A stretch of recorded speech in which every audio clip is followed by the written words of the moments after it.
Hi, this is Tim of the 1916 Company, and thanks for logging on. If you love this watch, email me, Team Mosso at the1916company.com for purchase, pricing, and availability questions concerning this or any of these watches, which are all in stock and for sale. So we're starting off with the 2023 launch from IWC. This is the Ingenieur Automatic 40 in titanium, and you can see it features a lovely media blast satin and polished contrast that make this titanium model, which was the flagship of the launch variants, very distinct from the steel models. You can see it's all grayscale, super thin at under 11 millimeters thick, 40 in diameter, very light, Agenta style, full integrated bracelet Ingenieur in the style of the 1976 reference 1832. For reasons that no one quite understands, IWC moved away from that design from 2016 through 2022, right at the time when everyone was creating some sort of Gerald Genta integrated bracelet knockoff. IWC, which authentically had such a Genta design in its back catalog, decided to focus on its Ingenieur designs from the 50s and 60s. Again, no one understood why, but I can say that this feels like a return to what the Ingenieur should be, because alongside the Royal Oak, the Seiko locomotive, and of course the Nautilus, this is one of those Genta bracelet watches from the 70s that can be considered a plank owner, or in naval parlance translated, original crew. An easy watch to wear because it is so light. I would say that despite the fact that this movement is found in other brands in Richemont Group like Baume & Mercier, the watch that houses it does feel like a premium piece. And pre-owned is the way you get around sort of like the price sting of this watch, which is 5 figures new. And I'm not saying that it depreciates immensely, just that it's a little bit more reasonable as a pre-owned timepiece when you take into consideration depreciation, but also the 8-year original warranty. So a year or two later, you're still getting a huge warranty on a watch that's in beautiful shape. The watch does wear really well on my wrist, which is 16 centimeters, but what really surprises me is how thin it is. It will fit underneath the cuff. Now, the movement does have a 5-day power reserve, and IWC likes to say this movement is an IWC-made movement, and that may be true. They build it in Schaffhausen, no reason they couldn't, but it is developed by Volflurier, which is Richemont's version of what ETA is to the Swatch Group, producing movements to be used throughout the group. So 5-day power reserve, 120 hours, it's got stop seconds, it's got a quick set, and it's 120 meters water resistant, 100 meters water resistant, and highly anti-magnetic to 80,000 ampere per meter, that due to the soft iron inner cage around the movement. And then we'll do a lume shot so you can see the watch, which is all about subtle contrasts in the daylight, is actually quite punchier at night with a high visibility luminescent fully calibrated dial with 12 individual indices. And they really did sweat the details, not only this contrast of finishes, but take a look at the disc for the dates, the same color as the dial. Profoundly well done. Now, if you want to step up to some more expensive sports watches, well, we've got those too. Here's a model launched in 2018 by Journe, a fascinating piece because it represented the return of a date to FP Journe chronographs for the first time since the octochronograph was discontinued in the mid-2000s. So this is the Chronographe Monopoussoir Rattrapante, a watch in titanium with an aluminum dial and an aluminum movement, 44 millimeters in diameter, but very slender. And you'll see that this 44 millimeter case wears a lot more compact once you actually put it on a wrist. And my wrist, being 16 centimeters, is not a big one, but you can see that the watch wears just fine, and I can confirm that it feels secure and comfortable. It's not a massive thing, though these are available in platinum or gold. If you want something that feels sportier and looks sportier, this is definitely the way to go. The watch is flat enough that it will fit under a cuff, so if you want to wear this with dress attire, no one's going to stop you. I've often said, with your panache and your confidence, the man makes the watch, not the other way around. And for what it's worth, I have seen some ladies wear this. It's oversized, but it will stay on the wrist. The bezel insert is fascinating, as it's one of only a handful of ceramic components ever used on Journe watches.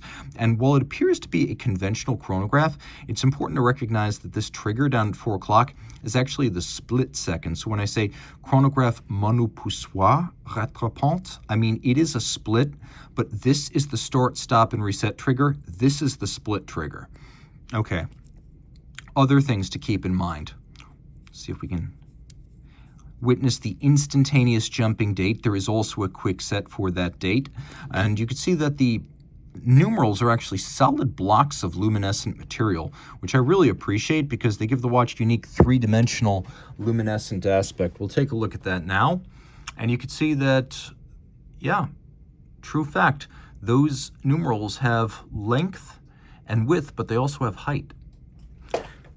The timepiece features an enormous twin column wheel, manual wind, 80-hour power reserve Journe caliber. You can see it's the 1518, so 15 French lean in diameter, absolutely enormous. You can see the two column wheels in action. But notice that the lateral clutch here is actually a oscillating pinion type, a little bit unusual.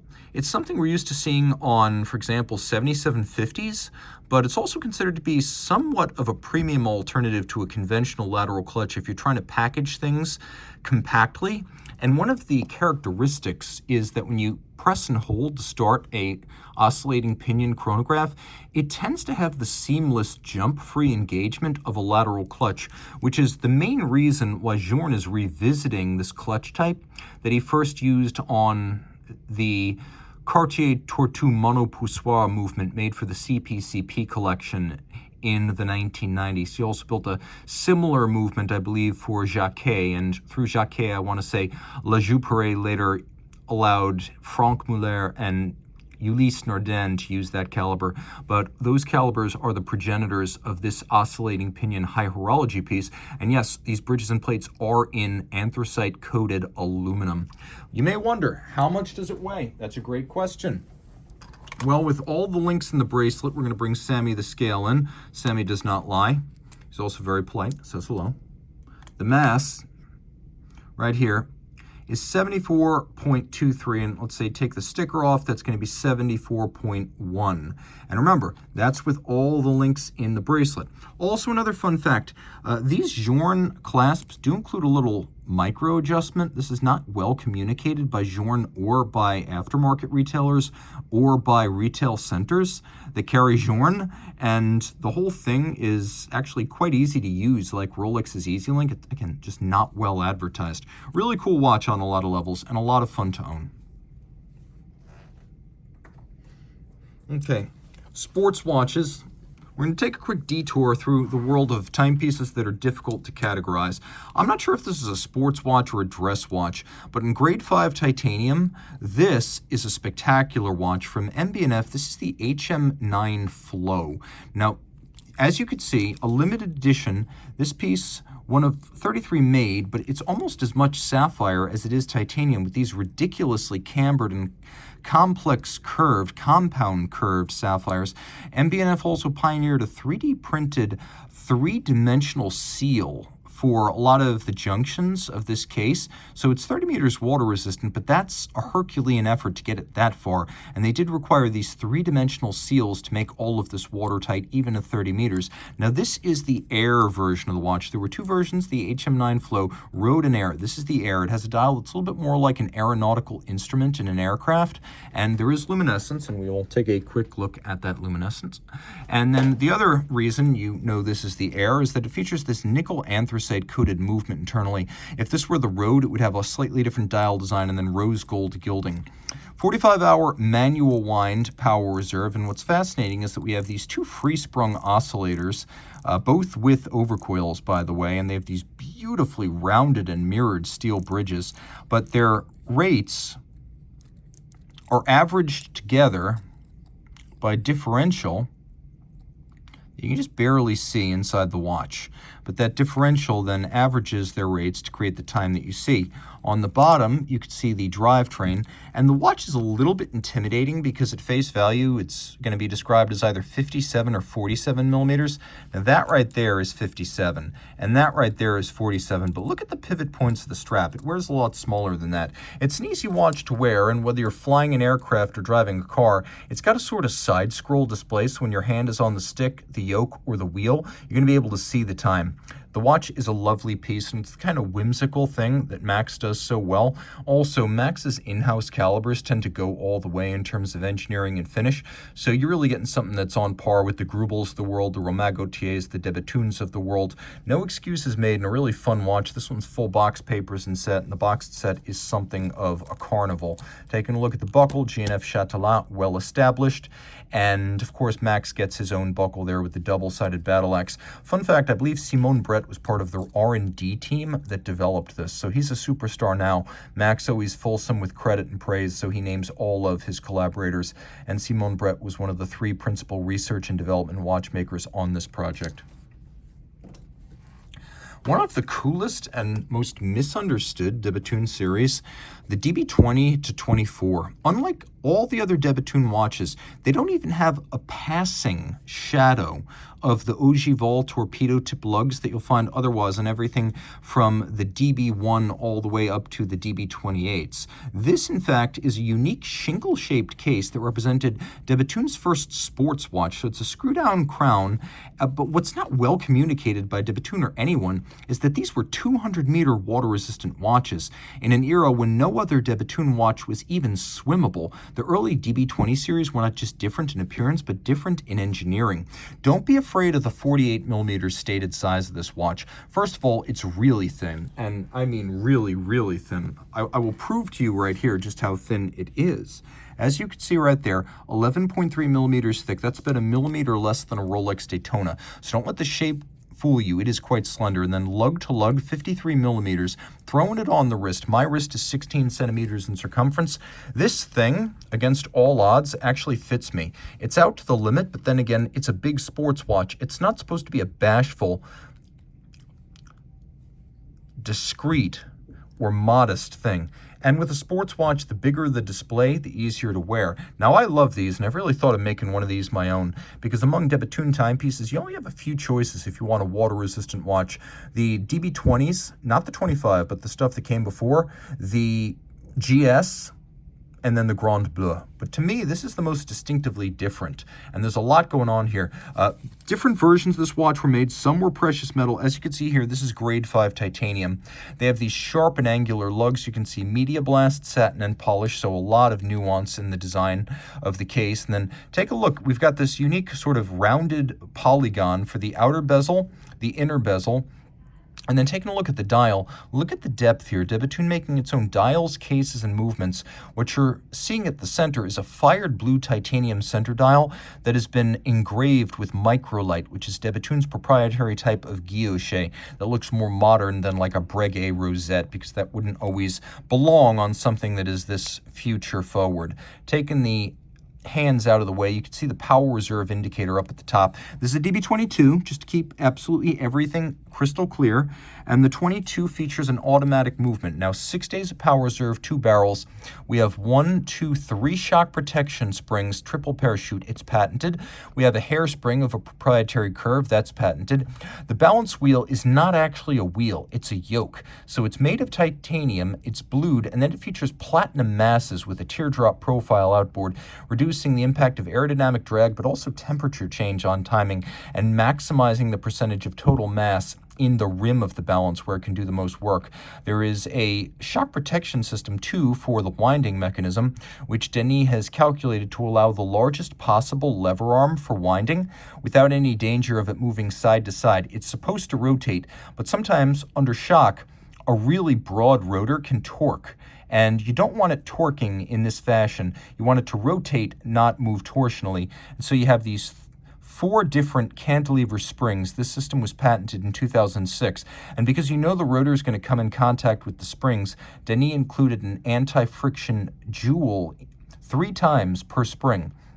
We have a mass outboard and a huge lever arm as the rotor is enormous, a 4 hertz beat rate, and you can see the finishing is deliberately techno-industrial with a combination of matte blue-fired titanium, media blast, and a really deep grooved snailing that's super cool. But if you take a look, for example, at the triple parachute steel springs, you can see that they've been satinated across their top and mirror beveled on their side. So this watch does not look askance to fine finish. Really one of the most distinctive watches ever made by Bethune, a pioneering sports watch in their line, a timepiece you do not often see, one of the most shock-resistant, water-resistant, and resolutely different.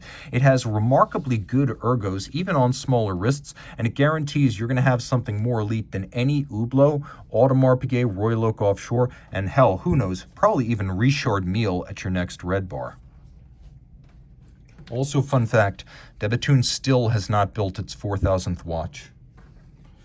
All right, so from there, let's take a look at something that is delightfully accessible. And by that, I mean we're going to be asking less than $10,000 for this work of art, and it's a great way to get into independent watchmaking and a rising star. From Berlin's Felipe Pikullik, we have here a piece unique, like the Sternenhimmel, but the Sternenhimmel is a starry sky aventurine dial, whereas this is jet black gloss onyx. Now, of course, Felipe puts his nameplate up at the top, but otherwise unadorned. Note the attention to detail with these hand-polished and frosted alpha-style hands, the polish and the frosting allowing for better contrast. We have the Onyx dial, a stepped lug case, again 41 millimeters in diameter, and it's a thin watch too. I always like to bring on the calipers to show you just how slender a watch is, 10.5 millimeters thick, and on the reverse side, eye-watering stuff. I believe there are 21 interior angles here. Now, of course, it's based on the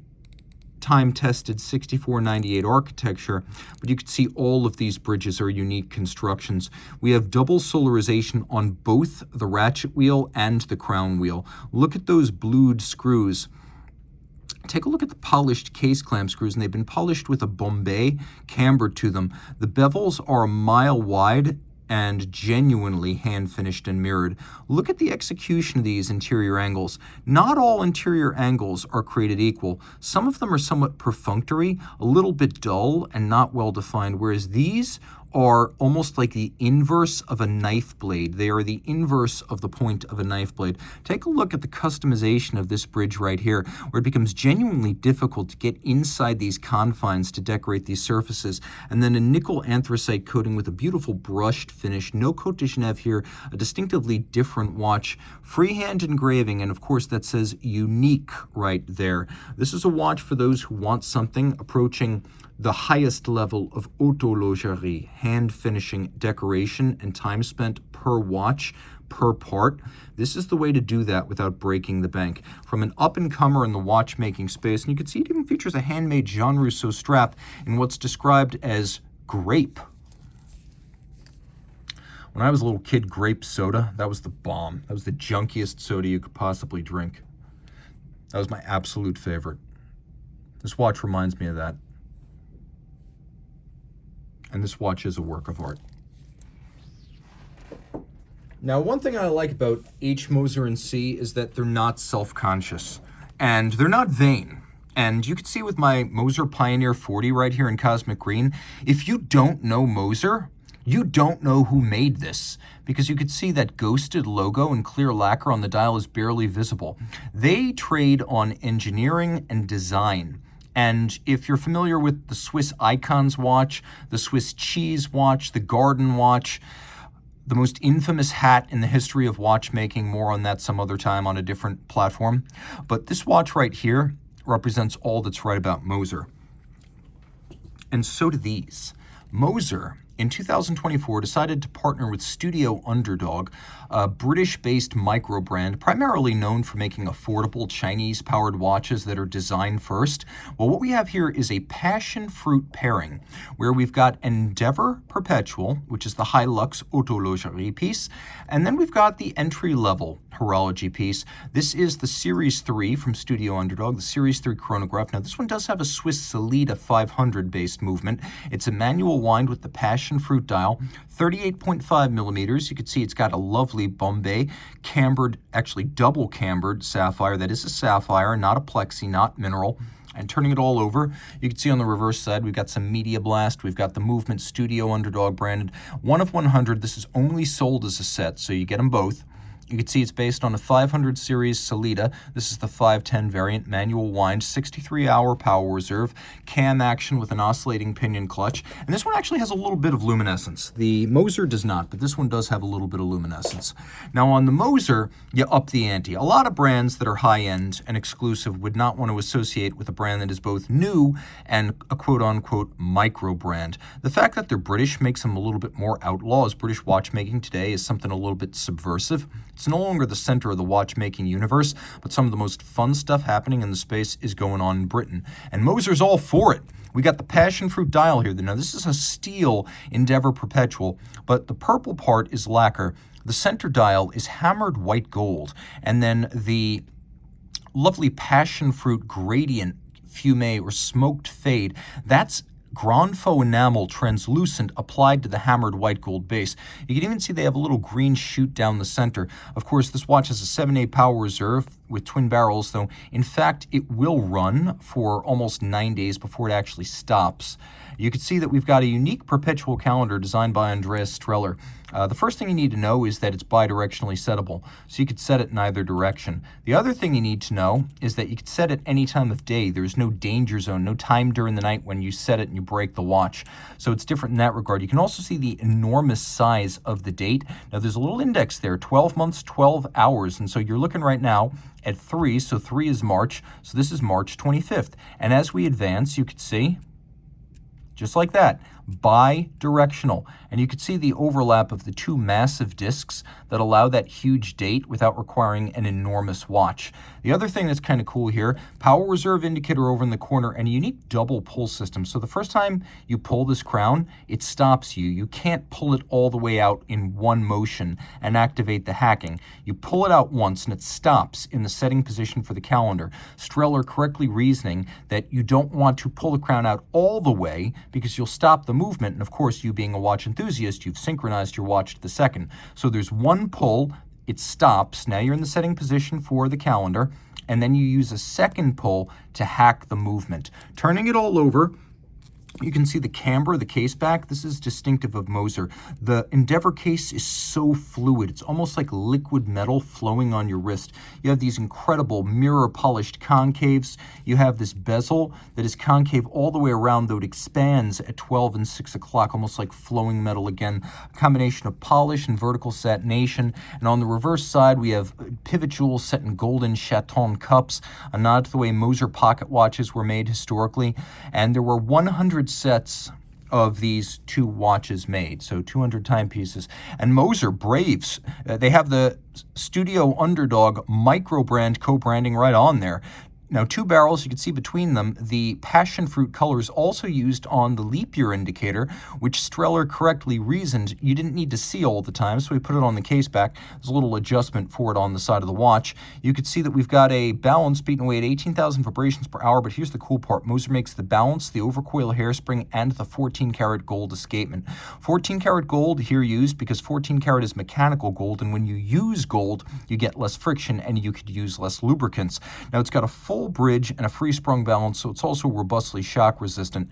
And then this overcoil means in pretty much any physical position, the watch is going to defy gravity and keep consistent time.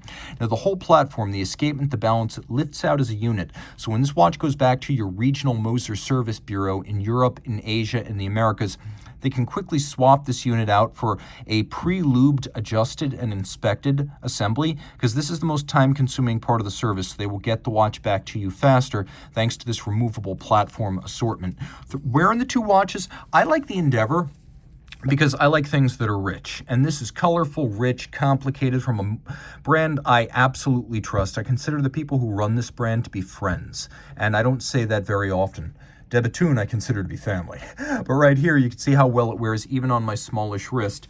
That said, we have a smaller watch right here in the form of the Underdog. Now, this is something that'll wear really well on a female wrist. A guy can wear it because it's got a lot of personality and has more impact than it has outright size. That's important to know, and the watch is remarkably easy to wear on a small wrist. I'd say down to 13.5 centimeters circumference.